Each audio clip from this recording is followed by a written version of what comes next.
Chicos, muy buenos días. Bienvenidos a esta nuestra transmisión de la materia de términos y documentos aduaneros. Hoy vamos a tratar el tema transporte internacional de mercancías por ferrocarril. Estamos hablando del TIP-DTA. Rememorando un poquito, habíamos empezado con la serie de documentos mercantiles. ¿Ya? Esa que ya hemos finalizado hace unas clases atrás con respecto a la factura de exportación, la lista de empaque, el contrato de compra y venta y demás. Todos los documentos que se van generando en el inicio de nuestra transacción comercial, del comercio internacional, ¿no? Los que dan orígenes a los documentos que ya estamos analizando ahora. Luego, en una siguiente sesión, nos dedicamos a hablar sobre documentos aduaneros. Al respecto, habíamos hablado sobre el DAM, habíamos hablado sobre el DIM, habíamos hablado sobre la DUI, habíamos analizado un poquito sobre los documentos, las licencias, las autorizaciones previas, todo en función de qué documentos se necesitaban cuando las mercancías ya eran embarcadas y llegaban a territorio aduanero nacional, ¿no? O por lo menos por las aduanas de frontera de ingreso. En esta serie que habíamos iniciado hace unas clases atrás y de las cuales estamos dando continuidad, estamos analizando los documentos de transporte internacional. Entre ellos habíamos hablado sobre el MIG-DTA, sobre el Air Will Build, habíamos hablado también sobre la carta de porte terrestre y ahora vamos a hablar también por un tipo de carta de porte terrestre que igual que la anterior, ya está dirigida al transporte terrestre y también es parte de la AT&T, pero que en este caso se va a referir específicamente al medio de transporte por ferrocarril. Bien, este es un documento bilingüe que está escrito en dos idiomas, según el acuerdo de la AT&T, tanto en español como en portugués. Aunque el portugués es fácilmente asimilable, eh, es un idioma de trabajo más para esto que va a llegar a denominarse el TIF-DTA. Va a tener un poco de diferencia con lo que va a ser el Manifiesto Internacional de Carga. ¿Ya? El MIG-DTA no son parecidos, ¿ya? Y ahí vamos a hacer las diferencias en un momento. Es utilizado en operaciones de transporte internacional, ¿ya? Y tránsito aduanero de mercancías realizado por medios ferroviarios entre los países signatarios del Convenio sobre Transporte Internacional Terrestre de los países del Cono Sur, el ATIT. ¿Ya? Este que había sido firmado, ¿se acuerdan? Por los ministerios de Medios de Transporte y Obras Públicas de los diferentes países. Ahí está, ¿no? Entonces, como base, podemos seguir utilizando el documento que les había compartido hasta hace unas clases atrás sobre sobre el transporte terrestre, ¿ya? El documento de la AT&T. No, toda la normativa que aplica hacia el MIC también lo va a aplicar en este caso para el TIP-DTA. Tanto también para la Carta de Porte Internacional, ¿no? Estamos hablando de Carta de Porte Terrestre. Antecedentes históricos. También aprobado en la 18ª la reunión de ministros de Obras Públicas y Transportes de los países del Cono Sur. El acuerdo que este va a determinar la vigencia del formulario conocimiento de Carta de Porte Internacional, así es como se llama, aunque se coloca las siglas TIF-DTA, el verdadero nombre de este formulario es Conocimiento Carta de Porte Internacional, Declaración de Tránsito Aduanero, ¿no? Eso es lo que significa DTA. Vamos a entender que el término DTA corresponde al al régimen especial bajo el cual está siendo transportadas las mercancías. Y vamos a tener un poquito de eso con el siguiente gráfico, ¿ya? Las mercancías cuando son importadas, no es que en todo el transcurso del tránsito o incluso del origen mismo que ha tenido las mercancías se ha mantenido con ese régimen, sino es que va cambiando de acuerdo a la situación, al tiempo, establecido para el transporte de estas mercancías van cambiando, ya van cambiando. A ver. Diferencias entre el MIG-DTA y lo que va a ser el TIF-DTA. El Manifiesto Internacional de Carga, y tanto como la Carta de Deporte Terrestre, la Declaración de Tránsito Aduanero, el TIF-DTA, para ferrocarriles, ¿no? Sí, por ferrocarril, eso sería el nombre.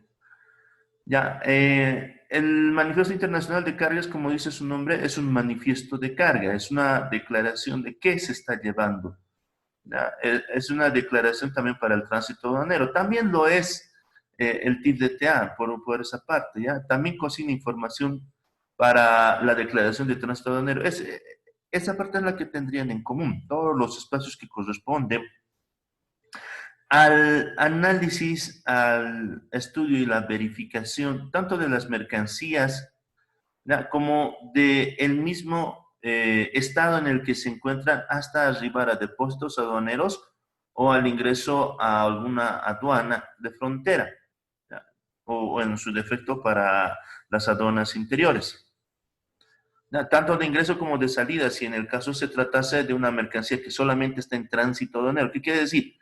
Que si estamos hablando de mercancía que está yendo de Perú a Brasil, por ejemplo, el MIG-DTA o el TIF-DTA es suficiente para manifestar que esa mercancía está ingresando aquí a territorio aduanero boliviano, ya, pero bajo las condiciones de tránsito internacional, nada más. Sí está en un régimen, pero en este caso el tránsito internacional, siendo este régimen, no paga aranceles, no se cobra. Estamos prohibidos nosotros cobrar aranceles a una mercancía que se encuentra en tránsito aduanero, cuando el destino no es Bolivia, sino se constituye en un país intermediario. En ese entendido, las consignas que van a tener el Manifiesto Internacional de Carga como el TIF-DTA se parecen. Y hasta ahí vamos a tener las similitudes, ¿ya? El técnico aduanero puede utilizar el TIF-DTA sin la necesidad de tener una carta de porte, como lo que tenía de manera independiente el transporte terrestre, el que se utiliza por los automotores. El Manifiesto Internacional de Carga es, como dice su nombre, un manifiesto de la carga, ¿ya? Una réplica de lo que va a decir la lista de empaque, aunque de manera resumida, ya una descripción de la carga que se está llevando. En cambio, que el TIF-DTA, a diferencia del Manifiesto Internacional de Carga, consigna un conocimiento. ¿Qué quiere decir esto? Que da a entender en su condición de conocimiento, carta de porte internacional, da a entender, da a conocer que existe un acuerdo entre partes para la ejecución de un contrato de transporte internacional de mercancías, lo que a la misma vez era el Airwheel Bill, ¿ya? En algún momento, también este es conocido como Tread Wheel Bill. Si nosotros nos remitimos a otros nombres o a un equivalente en inglés, también sería llamado Tread Wheel Bill, ¿ya? Algo así como el Airwheel Bill. ¿Se acuerdan que en el caso del Airwheel Bill daba constancia, era a la misma vez una factura, o tenía el valor mismo de una factura, mejor dicho, el valor de una factura, y a la misma vez consignaba la existencia de un contrato. Era independiente al contrato, ¿ya? No necesariamente cada vez que se produce un contrato de transporte internacional inmediatamente se manifiestan o son razones o requisitos para el transporte internacional de mercancías por vía de trenes, ¿ya? Por vías férreas. En este caso, el TIF-DTA se constituye en sí mismo una constancia de la existencia de un contrato de transporte internacional por vía terrestre. Es por eso que nosotros podemos tomar el valor mismo de este documento como un resumen de lo que el contrato dice, ¿ya? Una obligación entre partes. Ya entenderán entonces que en este sentido es a la misma vez una aceptación de la carga por parte de la empresa férrea. ¿Ya? Están aceptando la empresa férrea para el transporte de las mercancías y está a la misma vez aceptando, está dando constancia de la recepción de la mercancía y el estado en el que se encuentra. Es en este sentido que el DIF-DTA en algún momento para el cobro de alguna prima para el seguro, ¿ya? Siendo que la mercancía llegue a estar dañada o perdida durante el transporte internacional, sea total o parcialmente la pérdida que se tenga, tiene la fuerza necesaria para poder cobrar esa prima, para servir de prueba de que se ha entregado en tal condición y en tal cantidad, ¿no? Resumiendo nada más, ¿no? Eximiendo de algunos otros detalles más. En ese sentido, el DIF-DTA se constituye en una prueba a la misma vez, ¿ya? Para que se haga el cobro de la prima, ¿ya? Se va a revisar el documento y se va a ver si es que se ha consignado alguna observación, ¿no? Si es que la mercancía ya venía dañada en origen, antes del embarque por vía férrea, ¿no? Entonces, esta a la misma vez va a ser como un respaldo para la empresa de transporte férreo, ¿no? La cantidad de bultos, la descripción de las mismas, la calidad, ¿no? El estado en el que se está recibiendo las mismas, ¿no? Esa es la principal diferencia con lo que va a ser el Manifiesto Internacional de Carga. El Manifiesto Internacional de Carga tenía como documento base, entre otros, ¿no? La factura comercial, la lista de empaque, pero a la misma vez poseía una carta de porte independiente, la carta de porte terrestre. Este en sí mismo ya es su propia carta de porte, ¿no?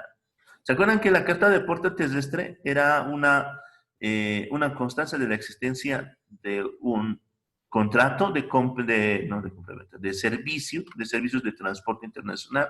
Eran dos documentos aparte, ¿no? Que se necesitaban. En cambio, que el DIF-DTA ya incorpora este mismo documento, ¿no? En el mismo formulario. Esa es la principal diferencia, dicho de manera bien resumida. Ok, no se olviden que el día de hoy vamos a tener dos presentaciones, ¿ya? Esto ya casi ya la vamos a agotar. Pero antes de eso, vayamos a analizar cuál es la información que se está consignando, qué información vamos a tener presente dentro de los campos que forman parte del DIF-DTA, ¿ya? De la Carta de Deporte Internacional por vía férrea y la Declaración de Tránsito Aduanero a la misma vez que constituye este formulario. Bueno, los primeros datos y obviamente van a ser los datos de la empresa ferroviaria. Ya, en este sentido, lo que se va a considerar va a ser la razón social, el número de NIP, el domicilio legal.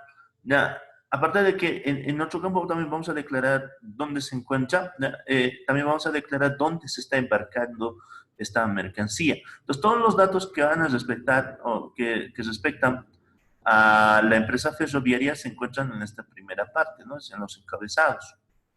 Luego vamos a tener una segunda parte, los datos del remitente, ¿no? Del remitente, la empresa o la razón social o la empresa, o mejor dicho, la persona natural a la que se encuentra destinada esta mercancía, que se están transportando por vía férrea, ¿ya? A la misma vez, el consignatario de las mismas, ¿no? Entonces, para aquello igual, vamos a tener que declarar la persona, ¿no? Una persona, tiene que existir una persona, ¿ya? Un número de NID y todo aquello, ¿no? A la misma vez, aquí vamos a tener al expedidor dentro de estos mismos datos, ¿ya? A diferencia de lo que es el Bill of Lading, ¿ya? El Bill of Lading, este formulario no es transferible, no es negociable. Ya, no pasa lo que pasaba con el Bill of Lading. El Bill of Lading lo podíamos negociar nosotros y ya en sí mismo y constituía una prueba de la existencia de mercancías antes de que arriben a puerto. Habíamos dicho que dentro de los dos medios y los modos de transporte el medio marítimo era el más lento de todos, ¿no? Pero a la misma vez se constituía como uno de los intermedios, tampoco es el más seguro. Ya, el más seguro es el de vía aérea, pero el transporte marítimo era el más barato. La relación costo-beneficio en cuanto a cantidad, peso y fletes hechos, ¿no? Y incluso tomando en cuenta la distancia que va a abarcar ese medio de transporte, el medio marítimo. En el caso del medio terrestre, y en el caso específico de las vías férreas, constituye un punto intermedio, ¿ya? Entre el modo marítimo y el modo aéreo. Y en el modo ferroviario es mucho más lento todavía que el modo terrestre, pero a la misma vez es uno de los más seguros todavía que el transporte por carretera.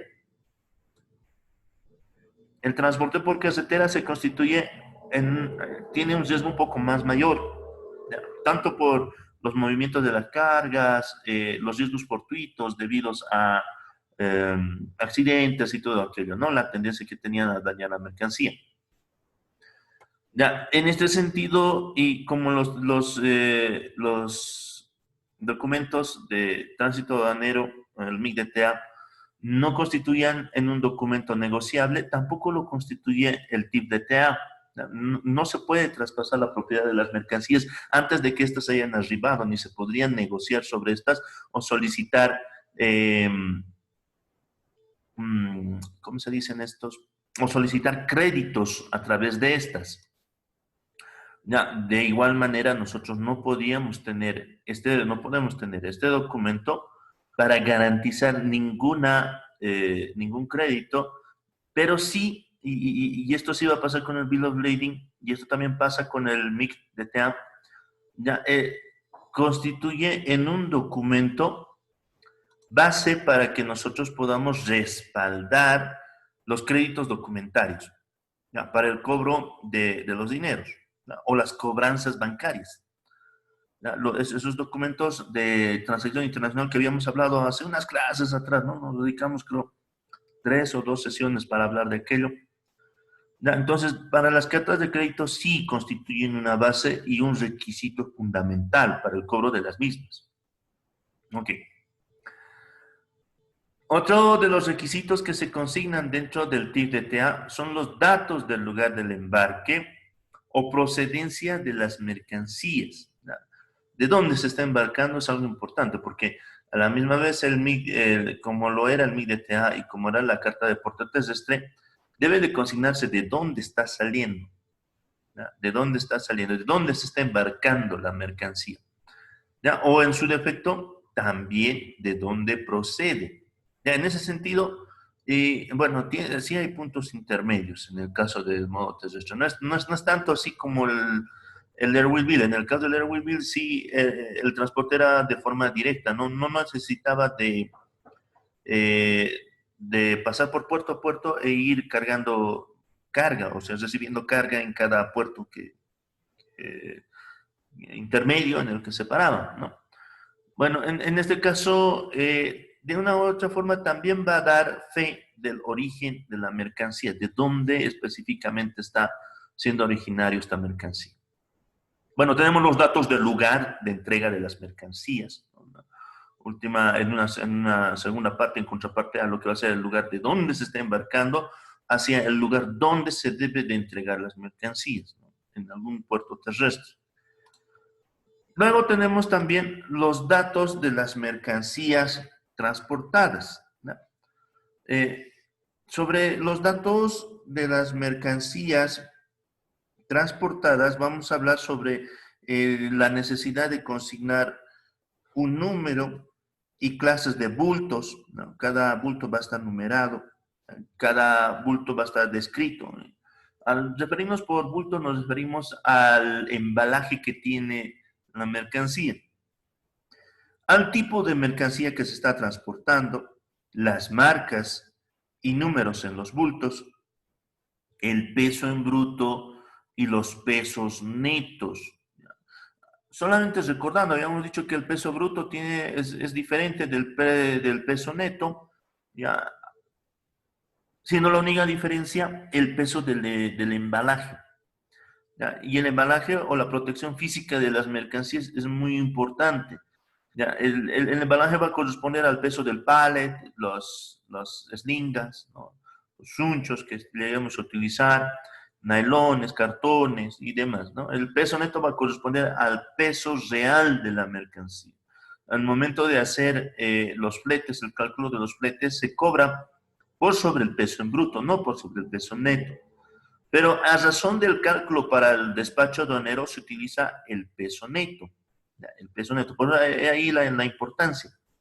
Tanto para saber cuánto es el flete, como para poder nosotros determinar cuánto va a corresponder y cuánto vamos a respaldar con lo que respecta a el despacho aduanero. El despacho aduanero. Luego de eso tenemos el valor de la mercancía, el valor de la mercancía, cuánto cuesta la misma.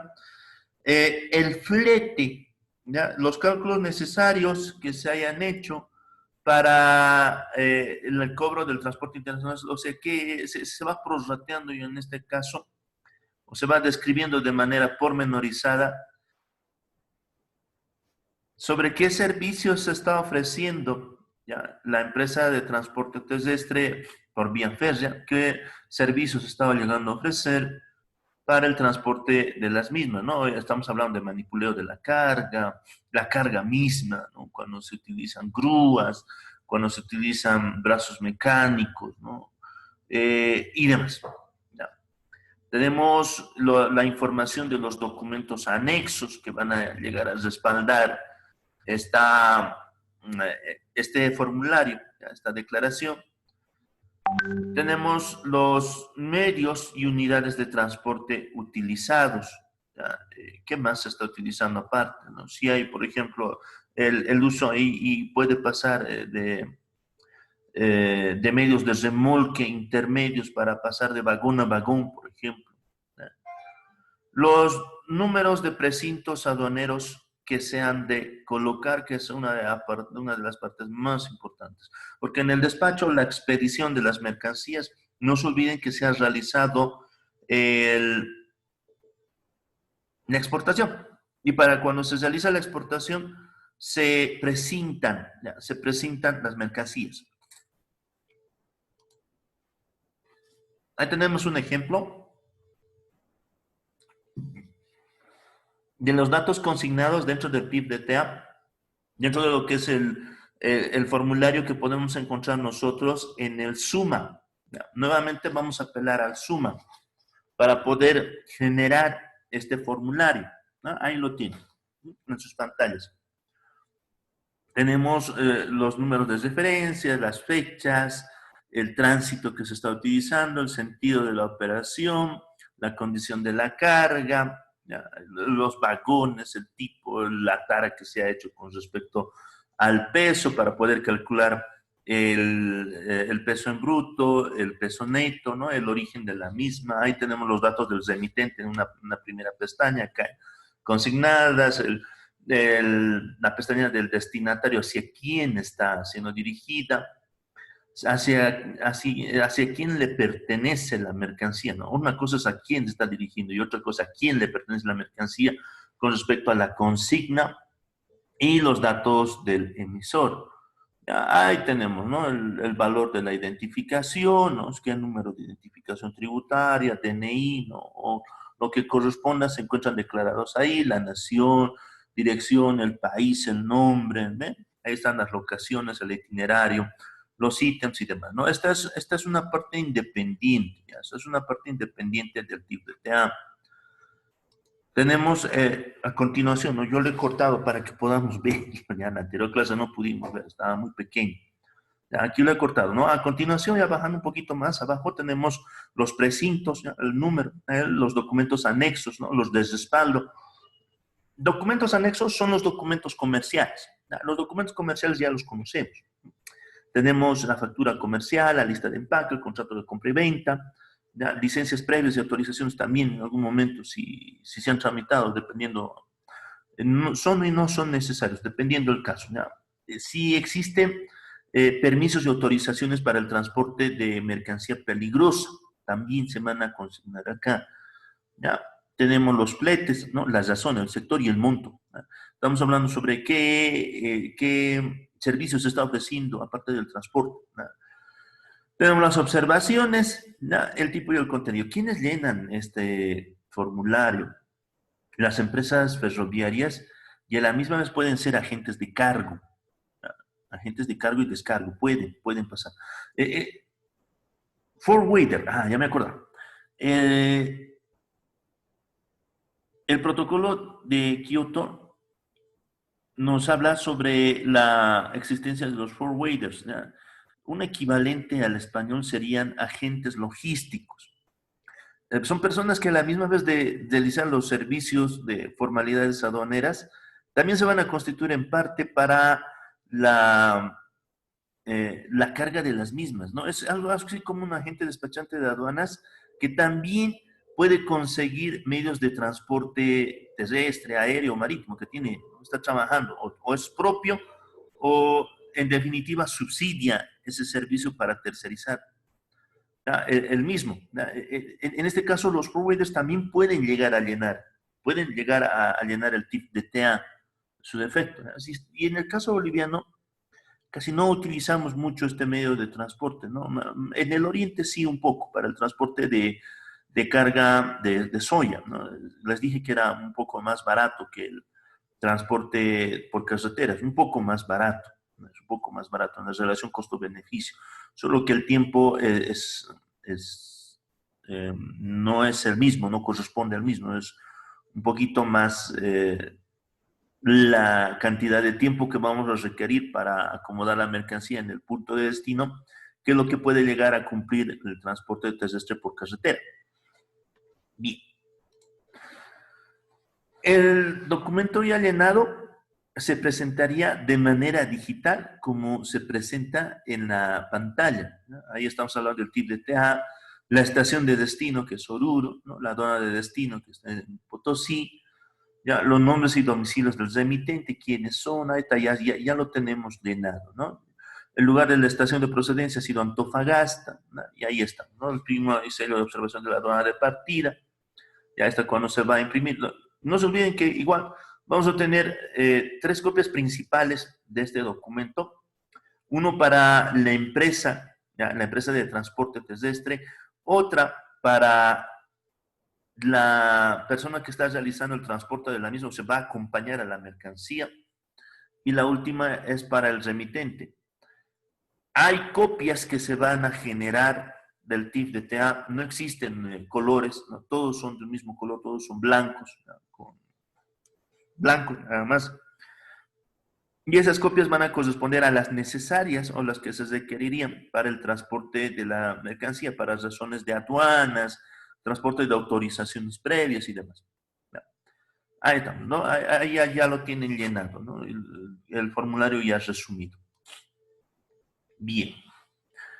El llenado del TIF de TA. El formulario y su instructivo de llenado consideran los espacios a ser llenados por las empresas ferroviarias, lo que les decía, ¿ya? Autorizadas para el transporte internacional de las mercancías o tránsito aduanero, ¿ya? Y las mercancías por modo ferroviario.